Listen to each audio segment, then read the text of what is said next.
కొన్ని రోజుల్లో చచ్చిపోబోతున్నావు అంటే ఎట్లుంటదా? అదే డైరెక్ట్ చచ్చిపోబోతున్నావు అయిందనుకో, అది పేలిపోయింది అనుకో, అన్ని పార్ట్స్ అనేది డామేజ్ చేస్తుంది. నువ్వు సాగు బతుకులా తిరుగుతున్నావు, నువ్వు సీరియస్ సీరియస్ ఉండాలని చెప్పి. సరే నేను ఏమంటున్నా, మీరు ఇప్పుడు చెప్తే ఎలా కొడతానే నీడికి వచ్చినా మళ్ళా నాకు ఏం చేస్తారు వీడికి వెళ్ళి అన్నా. నేను ఒకటి నేను మంచిగా కావాలంటే నేను ఎడికైనా బయటికి వెళ్ళిపోతా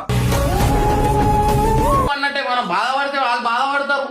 జనాలు ఏడ్చుకొని ఫోన్ చేస్తారు, అన్న అన్నకేమైంది అన్న, అన్నకేమైంది అన్న. సరే ఆ మందు తిను, ఈ మందు, అన్ని మందులు తింటే మనుషులు చచ్చిపోరా అన్న? కాకపోతే పద్ధతికి తిరుగుదాం. చేసిన తర్వాత ఈ ఇంగ్లీష్ మందు వాడితే ఇది వాడొచ్చా వాడకూడదా అడిగిన తర్వాత వాడదు. ఇప్పుడు మీరు నాకు ఇట్లా టార్చర్ చేసిరనుకో, ఏం లేదు, బయట పోతా, ఏదైనా కూర్చుంటా, మందు తాగుతా, ఉంటే ఉంటా.